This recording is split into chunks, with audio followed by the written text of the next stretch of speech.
Disclaimer: this video explores mature emotional themes, including romantic relationships and personal discovery.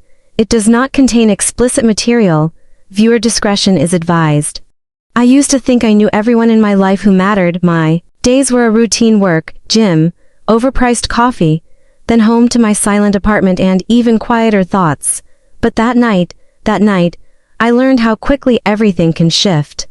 How someone who had always been there in the background like soft noise could suddenly become the center of your world. Her name was Elise. She worked in the marketing department at the same mid-sized media company where I'd been copywriting for 3 years. We shared elevators, shared all staff meetings, even shared a handful of awkward small talk moments near the break room over stale bagels and bad coffee, but I never really saw her. Not until the office holiday party last December. I wasn't even supposed to go. I had already drafted a text to bail on it, some excuse about feeling under the weather or needing to finish a deadline, but something pulled me there. Maybe boredom, maybe loneliness, maybe fate. I threw on a black jumpsuit, touched up my eyeliner and showed up fashionably 20 minutes late, hoping to make an appearance and then ghost, and there she was, not in business casual, not blending into the background. Elise was wearing a deep green dress that looked both effortless and impossible. Her hair, usually tied back in a tight bun, was loose and wavy. She looked different, lit from the inside, like she belonged to a world I hadn't been paying attention to. She caught me looking and she smiled. I remember standing there with a plastic cup of lukewarm wine, unable to move. Everything around me faded into a low hum, the music, the laughter, the clinking glasses. And then she walked over, confident, curious, like she'd been waiting for this too. "Didn't think you'd show," she said, tilting her head. I laughed, nervous. Neither did I. We started talking. At first about work, then not, about how much we hated. Small talk, about music, about how she made ceramic mugs as a hobby and once tried to sell them on Etsy but gave up after 3 weeks. I told her I used to write poetry in college and hadn't written anything in years. It didn't feel like flirting. It felt like unraveling, like finally exhaling after holding your breath for too long. Later, when most people had left or were too drunk to notice anything, we found ourselves on the rooftop terrace. Just the two of us and the cold city air. She looked up at the sky and said, "I think people walk around pretending they're fine, pretending they're not looking for something or someone." And then she looked at me. There was a pause, the kind that crackles with electricity but also fear, because something was shifting. I could feel it in the way she was watching me, like she saw past the version of myself I kept polished and guarded, like she had noticed something I hadn't. And that was when she reached out and touched my hand. It wasn't dramatic, it wasn't overly romantic, just simple, real. Her fingers, cold from the wind, brushing mine. I didn't pull away, but I also didn't say anything, because in that moment, I was trying to understand what was happening, what had always been happening right in front of me. And I didn't know what I was more afraid of, that I might lose this moment, or that I'd never be able to go back. They say the truth hides in quiet moments. If that's true, then that rooftop, the wind in our hair, her hand brushing mine, was deafening, but nothing happened, not that night. Elise didn't lean in for a kiss. I didn't confess anything. We just stood there, locked in something unspoken. And then someone opened the terrace door. Music spilled out, and the moment, whatever it was, snapped in half. The next morning, I kept replaying it in my head, unsure whether I'd imagined the tension. Maybe it was the wine, maybe I'd read too much into it. We were colleagues, after all. And until last night, Elise had been background noise in my carefully curated, drama-free life, the kind of person who knew my name, but not my story. But maybe she knew more than I thought. That week at work, things felt off, not in a bad way, just different. Elise didn't avoid me, but she didn't seek me out either. There were glances, half smiles, fleeting moments where our eyes met across the room during meetings. My heart kept jumping at nothing like a song stuck on repeat. I found myself asking around, harmless things. "Elise, she's in marketing, right? What's her deal?" Most people didn't know much. One guy said she transferred from another office a year ago. Someone else mentioned she'd recently gotten out of a long relationship. No one said more. And somehow, that made me want to know everything. I even looked her up online. Nothing invasive, just the usual. No public relationship photos, No tagged selfies with anyone who looked like a partner. Her socials were quiet. Mostly pottery posts and the occasional dog picture. I didn't even know she had a dog. Her world felt close but unreachable. The turning point came one rainy Wednesday. About 2 weeks after the party. I stayed late finishing a client pitch. Elise was still there too, working across the open floor plan. We were the last ones. The office was dim and quiet, the kind of silence that either comforts or unnerves. She walked over slowly, holding 2 mugs. One of them was hand-thrown ceramic, the kind she made herself. She handed it to me without a word. Chamomile. She said, "You looked like you needed it." I wanted to say thank you, but all I could think was how weird it was that she knew. I had never told her I couldn't sleep lately. Never mentioned the anxiety. Never said that I hadn't been able to focus since the rooftop. We sat at the corner table near the window, watching the rain streak against the glass. That's when she asked, softly, "Did you feel it too?" That night my breath caught. The question didn't need context. "I don't know what I felt," I said, which was only half a lie. She nodded slowly, as if she expected that answer. Then she whispered, "Sometimes I think I make things up in my head, that I imagine connections that aren't really there." I looked at her, really looked, and I saw someone just as unsure, just as afraid of misreading the moment. Someone used to hiding behind calm exteriors and polite smiles. "I don't think you imagined it," I said finally. That silence returned, heavy and meaningful, but this time, it didn't feel unfinished. Still, we didn't talk about it again after that. Not directly. Days passed. Weeks. She started sitting near me during lunch.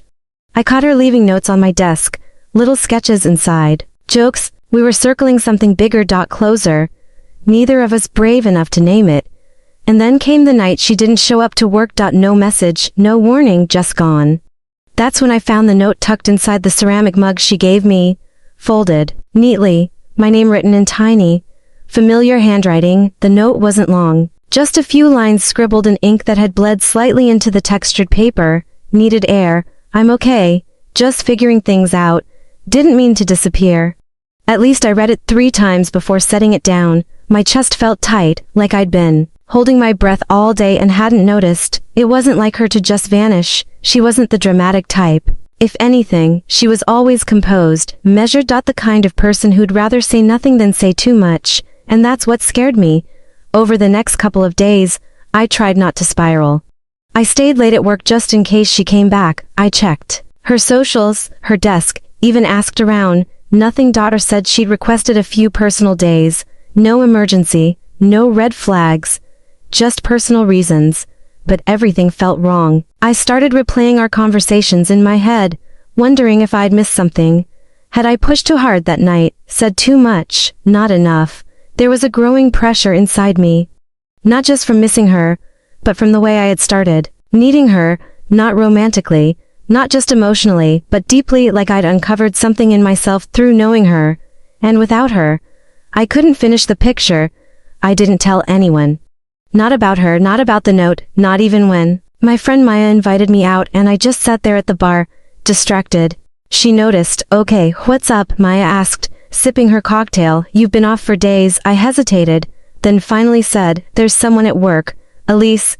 She raised an eyebrow. "Someone like someone?" I nodded. "I think so, maybe. I don't know what we are." Maya tilted her head. "Do you know what you want?" And I didn't have an answer for that, because wanting Elise wasn't just about her. It was about what it meant for the version of myself I'd carefully built over years. The one who kept things safe and surface level. Who always had plausible deniability when it came to feelings. Elise cracked that open. Being with her would mean letting that version of myself die. And that terrified me. By Friday, I was a mess of overthinking and unresolved tension. I left work early and walked. No destination. Just city blocks and traffic noise. My phone buzzed twice in my pocket before I bothered checking. Unknown number. "You busy?" My heart stopped. "Where are you?" I replied. The dots danced for a moment before her message came through. "Studio, needed to throw something on the wheel. Wanna come?" Of course I went. Her pottery studio was tucked behind a coffee shop downtown. She rented space there on weekends. But I'd never been inside. It smelled like earth and rain and something clean I couldn't name. She was wearing a loose white t-shirt stained with clay. Hair tied up, no makeup. No filters. "Hey," she said when She saw me. Hey. She didn't explain her absence. I didn't ask. Instead, she led me to a corner of the studio where a half-finished mug sat on a wheel. I've been thinking, she said quietly. I got scared. I nodded. Me too. She looked at me, really looked. But I don't want to keep running, and just like that, the air changed. There was no kiss. No dramatic confession. Just something real, raw and brave and suspended between us. But before either of us could say more, the studio door opened. A woman walked in, older, confident. Familiar with Elise. Elise. Froze. Didn't expect you to be here tonight, the woman said. Then her eyes landed on me, and just like that, the moment shattered. I didn't know who the woman was, but Elise did. I could tell by the way she stiffened, her fingers twitching nervously and the clay still wet on her hands. She didn't look at me. She didn't look at the woman either. She just stared down at the half-shaped mug on the wheel like it could somehow save her. The woman took a step inside. Tall, confident, effortlessly stylish in that way that said she belonged wherever she went. She smiled, but it didn't reach her eyes. I stopped by her place. Thought I'd check here next, she said. Then, after a beat, you've been hard to reach. I needed time, Elise said softly. Her voice was calm, but I could hear the weight behind it. The woman finally turned to me. And you are, I started, but Elise cut in. She's a friend, Elise said too quickly. Just a friend. Something in me dropped. I didn't say anything, but I didn't have to. My silence filled the room louder than any words could have. The woman crossed her arms. Right, well, I'll leave you to two. Whatever this is, just know that disappearing doesn't erase history, Elise. Elise flinched, not visibly, not to anyone else. Maybe, but I saw it, I felt it. The door closed behind the woman like a gavel. I waited a beat, then to want to tell me who that was. She wiped her hands on a towel, then finally looked at me. Her name's Valerie. We were together for a long time. Are you still? No, we're not, she said, cutting me off. But we were for years. I thought we were done. I am done. But sometimes history doesn't let you go cleanly. I didn't know what to say. So many thoughts rushed through me. Jealousy, confusion, doubt, and the one I hated the most, fear. Fear that maybe I had just been a moment of destruction, a phase, a temporary thing while Elise figured herself out. Elise, why didn't you tell me about her? She sat down heavily on a wooden stool, elbows on her knees, because I didn't know if any of this was real. If we were real, and I was scared that if I said it out loud, it would make it harder to walk away if I had to. I swallowed. Do you want to walk away? She looked at me then, eyes glassy but steady. No, but I'm terrified that if I stay, I'll mess it up. I have a habit of running when things get real. Valerie. She always made me feel like I was too much or not enough, depending on the day. I lost myself in that. I've only just started to find myself again. I stepped closer. You don't have to be perfect with me. I'm not asking for that. Then what are you asking for? I didn't hesitate. The truth, even when it's messy, even when it scares you. She closed her eyes for a second, then nodded slowly. Then here's the truth. I think about you all the time. I replay that night on the rooftop, over and over, and I hate that I didn't kiss you when I wanted to. The air between us cracked. So why didn't you? I asked, because I wasn't ready. And now, before she could answer, her phone buzzed. She looked at the screen, then at me. It's Valerie. She says she's coming back. What does she want? I don't know, Elise whispered. But I think she's not ready to let go. And just like that, the fear wasn't just emotional anymore. It was real, tangible. A past threatening to rewrite a future that hadn't even started yet. I didn't hear from Elise for 2 days after that night. Her phone went straight to voicemail. No messages, no updates at work. It was like she vanished again. But this time it didn't feel like escape. It felt like something was wrong. By the 3rd day, I couldn't take it. I went back to the studio. The lights were off, door locked, but someone had taped a flyer to the front, a gallery event happening that night. Elise's name was listed among the featured artists. I didn't hesitate. The gallery was a white-walled space near the arts district. Clean, minimal, the kind of place that made silence feel intentional. Elise's work was displayed near the back, delicate mugs, bowls, and small sculptural pieces. They were quiet, emotional. I knew her hands had shaped every curve. I could feel her in them. Then I saw her. She was standing by a table, talking to a woman in a green dress. Not Valerie, someone else. Her hand rested lightly on Elise's shoulder, casual, maybe, but familiar. I was about to walk over when I heard my name, I turned, Valerie. She stepped up from the shadows like she'd been waiting. We need to talk. I don't think we do, I said, trying to move past her. She didn't tell you, did she? Her voice was too calm, too certain. I froze. Tell me what? Valerie held my gaze. She never ended things with me. I blinked. She said you weren't together. Valerie shrugged. We weren't, but we weren't exactly not, either. Elise doesn't know how to let go. She told me she needed space to figure things out. So I gave it to her. But that doesn't mean she was done. My stomach turned. Why are you telling me this now? Because you're standing in front of her work, thinking you're part of her story, but maybe you're just another intermission. I walked away before she could say more. My chest felt tight as I made my way across the gallery. I didn't want to believe her. But there was something in the way Elise looked up when she saw me. Her eyes widened, like she was surprised I was there, not happy, not relieved, surprised. Hey, she said, stepping forward. Did you know Valerie was here? I asked. Her smile faltered. She came by earlier. I didn't think she'd stay. You said you ended things. I did, Elise said, but her voice wasn't steady. It's complicated. No, I said louder than I meant to. It's not. You either told her you were done, or you didn't. Elise opened her mouth, then closed it. The woman in the green dress stepped over. Everything. Okay, Elise hesitated. That second, just a heartbeat of silence, was all it took to shatter something. I stepped back. Who is she? Elise didn't answer. I turned and walked out before I could hear the explanation outside. The cold air slapped my face. I felt foolish. Played, like I'd built a future on a moment that never really belonged to me. But as I stood there trying to breathe, my phone buzzed. A message. From an unknown number. You don't know me, but I think you should know what Elise has been hiding. Meet me tomorrow. Alone. I didn't sleep that night. I reread the message a dozen times. You don't know me, but I think you should know what Elise has been hiding. The number was blocked. No name, just a time. A cafe on the east side. Noon. I almost didn't go. I told myself it was probably some drama-stirring ex. Someone bitter or bored. But something in my gut told me otherwise. So I went. The cafe was quiet, half empty. With soft music and the smell of burnt espresso hanging in the air, I sat by the window. Heart THUDDING. At exactly 12:03, she walked in. Early 30s, dark curls tucked behind her ears, tired eyes. She spotted me and walked straight over. You're Elise's friend? She asked, sliding into the booth. I guess that depends on what day it is, I said flatly. She gave a sad smile. Fair. She introduced herself as Nadia, and then she pulled out her phone, opened the gallery's event page. I know you saw her pieces, but did you read the statements she wrote with them? I blinked. No, I didn't get that far. She turned the phone around. One of the blurbs read, "This series is about starting over, about how even after we hurt people, we can still be worthy of something new. Each piece is a confession I was too afraid to say out loud. Especially to her." Below it, the initials were. My breath caught. This was about me. Nadia nodded. I think she's been trying to say something, but didn't know how. I've known Elise for years. We dated a long time ago. Before Valerie, before all of this. She doesn't always know how to leave the door open without setting the house on fire.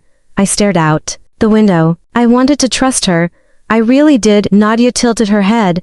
Maybe she didn't lie. Maybe she panicked. People do dumb things when they think they don't deserve love. I didn't say anything. Then Nadia leaned forward. For what it's worth, I think she meant every word she wrote. I think she's trying. Later that evening, I went back to the studio. It was quiet. The will was still. Elise was sitting in the corner, curled up in a threadbare armchair with a mug in her hands. She looked up as I walked in. No surprise this time. Just hope and fear. You got the message, she said. I nodded. Why didn't you tell me? I was scared you'd leave before I had the chance to fix it. I almost did. She stood up. Everything with Valerie. It was over. But I never told her clearly enough. I was trying to be kind, but all I did was blur the lines. That's on me, and I hate that it cost me you. I watched her, trying to read the space between her words. For once, there was no performance. No hiding, just her. I read your artist's statement, I said. She smiled, shy and sad. I meant every word. I know. We stood there, not touching, not rushing, just breathing the same air again. Then I said, you don't have to be perfect. You just have to be honest. She nodded slowly. I can do that if you still want me. I stepped closer, I never stopped, and in that moment, the fear faded. There was still healing to do, and trust to rebuild. But there was something else too, something real, a beginning. It's been 6 months since that night in the studio. No more unspoken things. No more ghosts from the past hiding in the corners. Just us, two people trying, every day, to be better, to be honest, and to hold on to something that felt too rare to lose. Elise didn't fix everything overnight. Neither did I, but she kept her word. We talked, we fought sometimes. We cried more than I care to admit. But we also laughed. God, we laughed. It's funny how healing sneaks and not as fireworks. But in slow mornings, shared meals, quiet apologies. Valerie stopped reaching out after Elise finally gave her the closure she never got. She met her in person, said what she needed to say, and didn't let guilt steer the conversation. Elise told her the truth, not the safe version, the real one, and for the first time, she didn't flinch when the past looked her in the eye, and Nadia, she became a friend. Not someone hovering on the edge, but someone who genuinely wanted the best for us. Turns out, you can love someone without needing to keep them. That kind of maturity is rare, and I'm grateful for it. Elise started teaching pottery workshops, watching her with others. Hand steady and kind, made me realize something. She hadn't just been trying to rebuild us. She was rebuilding herself, too. As for me, I stopped waiting for the other shoe to drop. I stopped wondering if I was just another chapter in someone else's story, because now I know I'm a co-author. We both are. One night, a few weeks ago, we went back to the rooftop where it all started. The city lights stretched out in every direction. Elise turned to me and said, I think I saw you that night not because I was finally ready, but because I needed something real to hold on to. And you were that. She kissed me then. The kind of kiss that doesn't rush or ask, just as. So yes, that one night changed everything, but it wasn't magic, it was messy. Human, honest, and I wouldn't trade it for anything.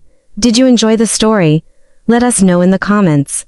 What kind of stories would you like to hear next? Romantic drama, slow burn, second chances? Drop your ideas below. We read every suggestion.